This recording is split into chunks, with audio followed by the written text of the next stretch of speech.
Well, you may be wondering what I've been up to. And well, it's spooky season. And I've kind of started a rough outline of what is supposed to be a kind of a haunted mansion on a hill. And it's very partial. If you can't see, there's quite a bit of stuff missing. We've got to do some more decorating around the bottoms, the windows, the roofs, these two towers, and lots of terraforming. But that is not all this is going to be used for. Oh, spoiler. Hopefully you didn't catch anything there. What this is going to be used for is a new minigame I've decided to add into the CraftWorks server. I think I've got everything we're going to need in here, so let's head over here and get started with the redstone. And y'all thought the outside was unfinished. Check this out. So I think what I'm going to do is use this cyan terracotta to just kind of box in the entire room. I've got these accent lights for the outside that we need to cover up now that we're indoors. And actually, none of the windows are totally functional. They're all just kind of boarded up just to give it that dark feeling from outside. But this is where the redstone is going to go. And let's start a little bit. Let me start with one. There's going to be 5 contraptions here, and that'll all make sense when I describe to you the game, but I don't want to give it away just yet. But let's go ahead and start on a little bit of this redstone, and then we'll talk about what this is going to be. I totally came all the way over here and forgot one crucial part that we're going to need. So we'll be right back. Okay, somewhere over here, there is a box full of... Uh-oh. I thought I had some jukeboxes, and by some, I mean like a stack of 60 jukeboxes for no reason. What have I done? What have I done with our jukeboxes? Maybe they made it into the wood shop? I mean, I'm going to assume no, but you never know. Okay, well, next place, Mustache Marbles. Never mind, I know where they're at. We made a redstone little shop thing here. Hold on, enter. There we go. 16 jukeboxes. Now, we are ready to roll. Okay, so now what we have here is a random item dispenser. In this dispenser, we have 5 different colored shulkers, and we'll have 5 different of these stations. Oh, we should have 6. I've miscounted. Anyways, we'll figure that out, but we're going to have 6 different colors in 5 different stations along this path here, and all this does is when a button is pressed right here, it'll random roll, it'll send a signal across all of these contraptions. It'll roll 6 random...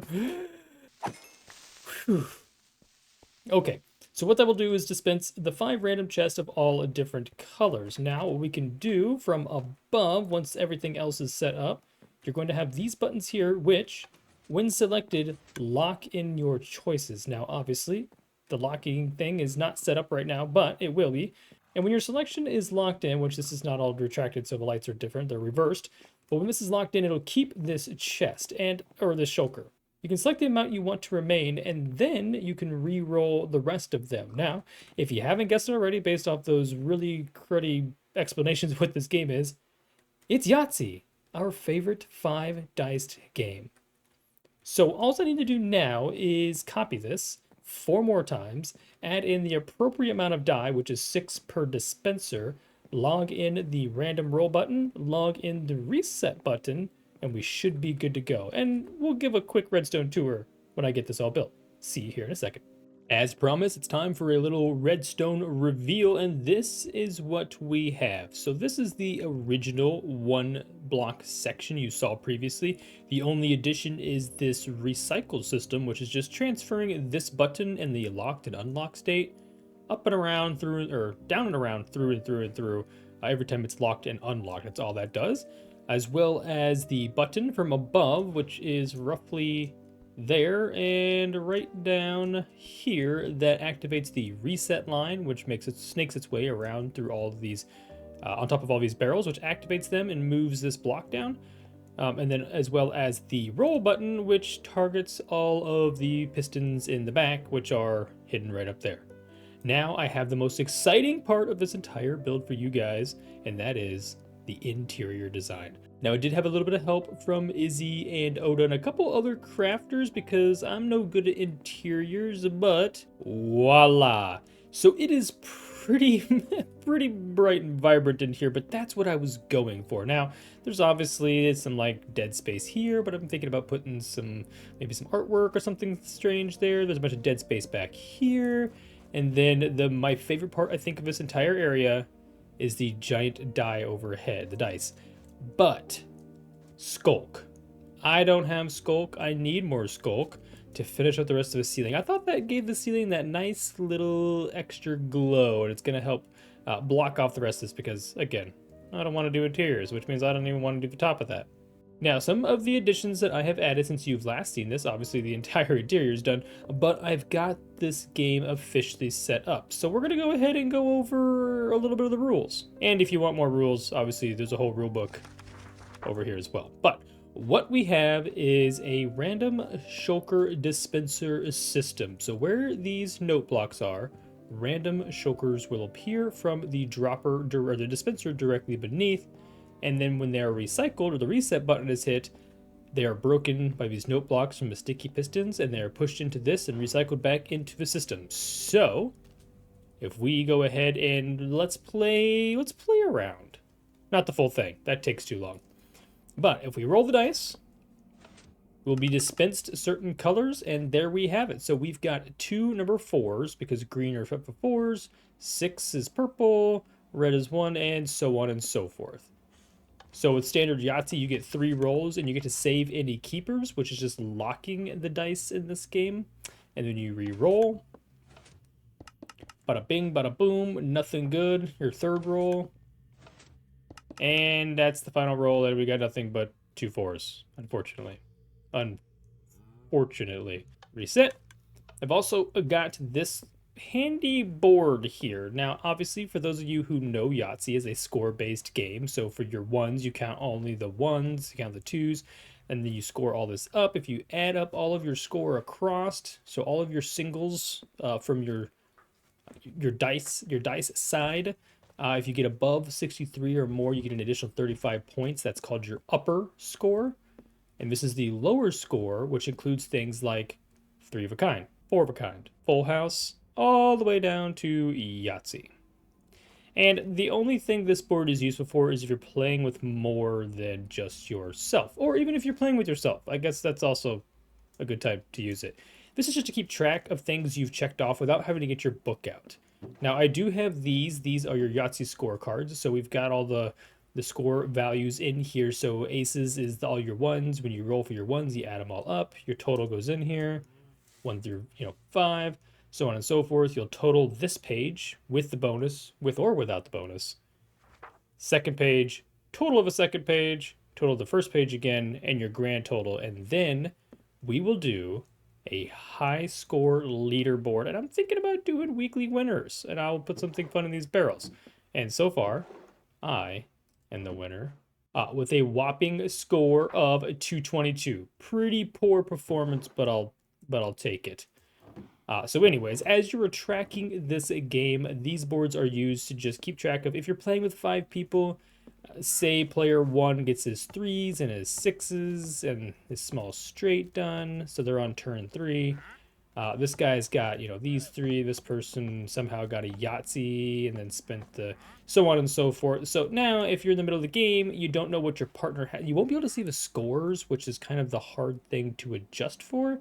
But at least you'll be able to look back and go, okay, so, player 2 is probably rolling for anything in the lower, and then the 3s, 5s, and 6s. So you can kind of help each other out, or just keep track of who's got their scores done for whatever it may be. And I gotta reset all these. It's kind of a pain in the butt. Okay. So that is everything about Yahtzee. I'm really excited to get this rolled out. A few of the crafters have already made their way over here and tried it out a few times. Not playing an official game, but we've rolled for fun just to test the systems, to make sure there's no breakage. I mean, obviously I can, if I'm not smart about this, like people could spam buttons and roll before the clocks get done and click this on before, I've really tried to, in layman's term, agree-and-proof this thing. For all of you who know Hermitcraft, he is a button smasher and a redstone contraption crasher. Wow, I should write rhymes or something.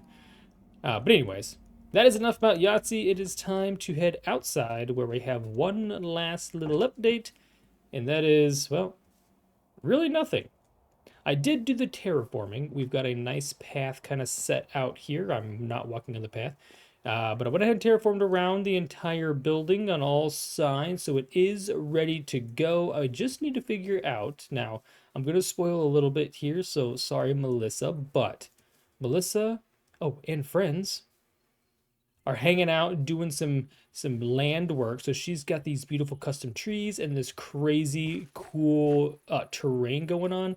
And we talked, and I think I'm going to try to bleed from the podzol in this dark, disturbed forest and eventually kind of intermix the trees with regular spruce trees, and then we might just surround this with a few nice spruce trees to, this pun is so old, really spruce up the area.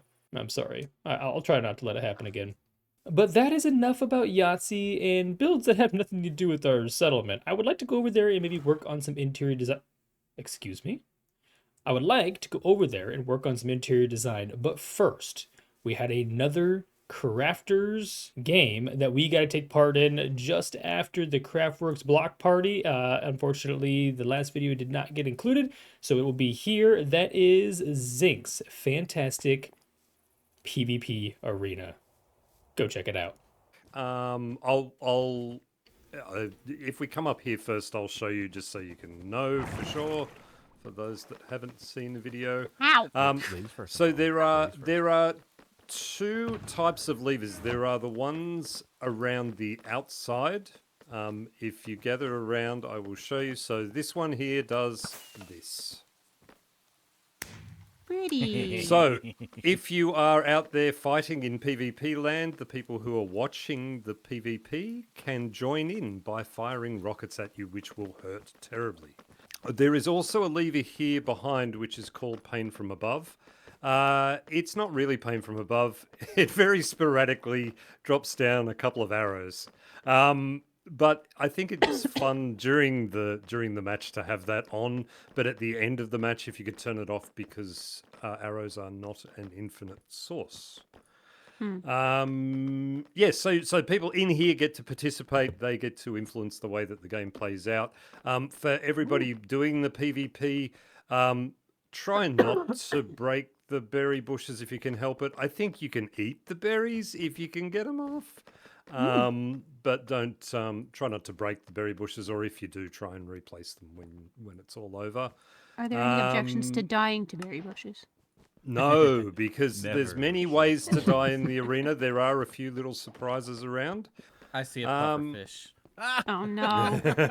I'm out. Oh no. Memories. Lane, you wait, Lane. It's not just a pufferfish. It's not Hootie, is it? It's not It's- Hootie. No.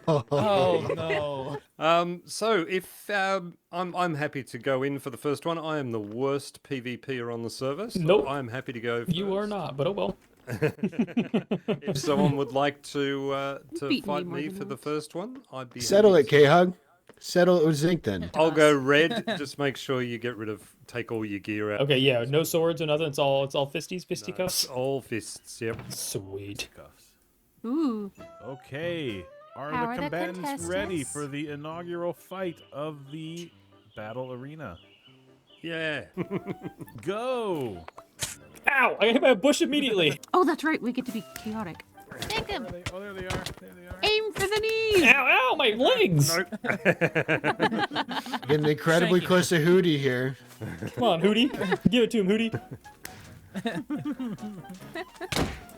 That's what we were trying to do. Carnage, carnage, Somebody get ready! Fire the cannon! I'm so bad at this. Hold on, there's a house. Save me. chaos, chaos, chaos. Oh, got him! You can't go in the house. No. Oh! Good job. Okay, hold on. You know what's crazy? I have half a heart left. Nice. Well, you know what to do. Well done. Stay right There there. you go. So the real winner was the sweetberry bush there. So, winner plays again. Warriors, on your It's mark. all false confidence. Get set. And go!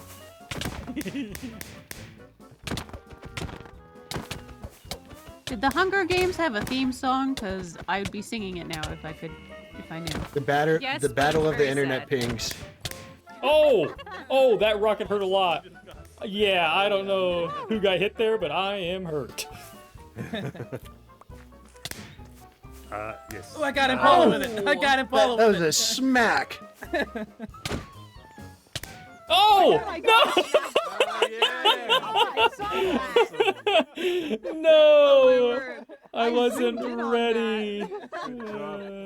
Impala. Nice Welcome. shot. Saved you. All right, come on, Well Lane. done. Lane, do it. I don't know if I'm happy or sad about the fact that we are the second worst person at PvP on the server.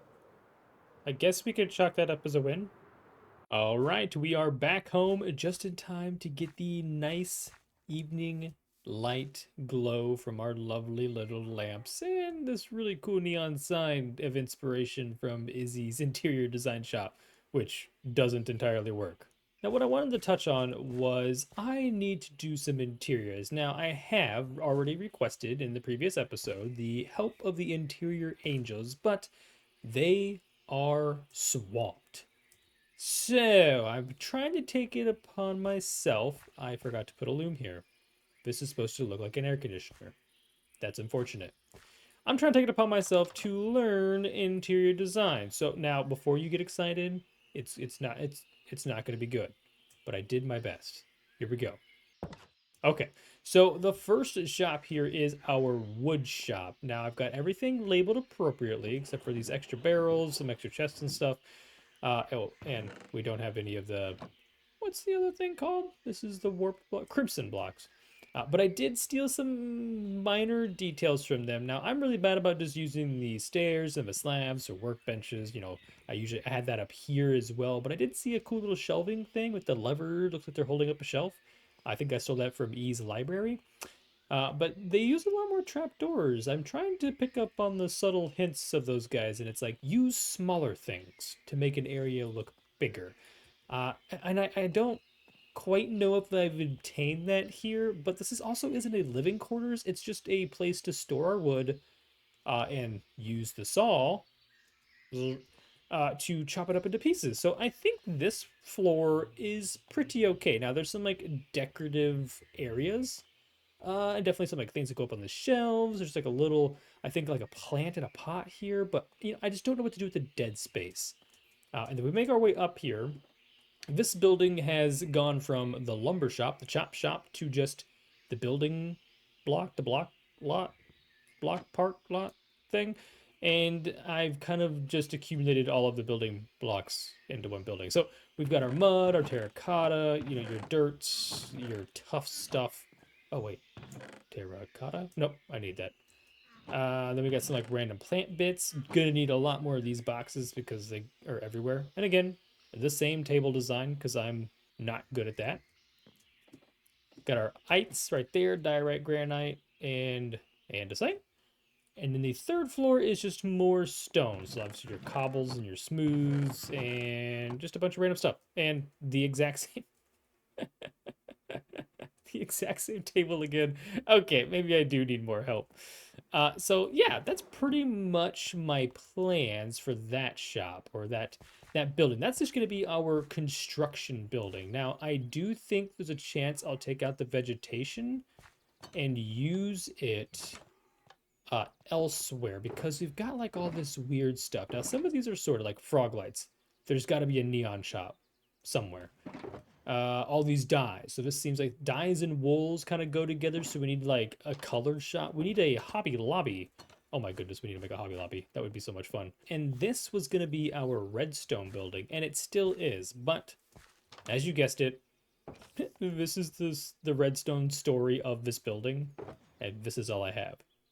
Mustache Marble still has some stuff, but I would also like to include maybe the rest of the ores. Now, again, these buildings are super cramped, but I think the small interiors is the fun ones to do and the best to learn on. So I'm thinking the ores and stuff in here, you know, your coppers and your, oh, the coppers. The coppers will be different.